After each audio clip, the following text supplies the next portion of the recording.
Hi friends, வாங்க ரொம்பவே டேஸ்டியான நல்லாம்பட்டி சிக்கன் எப்படி செய்யலான்னு பார்க்கலாம். நம்ம காரத்துக்கு எந்த அளவு மிளகாய் வேணுமோ ஒரு பாத்திரத்தில் கொஞ்சமாக தண்ணி வச்சு மிளகாயை சேர்த்திட்டு நல்லா கொதி வந்ததும் நம்ம வெளியில் எடுத்து மிக்ஸி ஜாருக்கு மாற்றி அரைச்சிக்கலாம். ஒரு மஞ்சட்டி கடாயில் 5-6 ஸ்பூன் அளவுக்கு கொஞ்சம் அதிகமாகவே நல்லெண்ணெய் சேர்த்திட்டு 2 கொத்து கருவேப்பிலை, ஒரு 200 கிராம் அளவுக்கு சின்ன வெங்காயம் நீளவாக்கில் கட் பண்ணி வச்சுருக்கேன், அதையும் சேர்த்தி நல்லா வணக்கிக்கலாம்.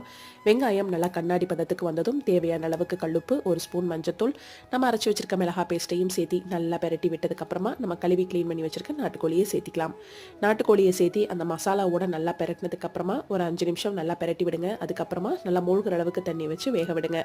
நாட்டுக்கோழி வேக கொஞ்சம் டைம் ஆகும், அப்பப்போ பெரட்டி விடுங்க. ஒரு மூடி போட்டு வேக விடுங்க.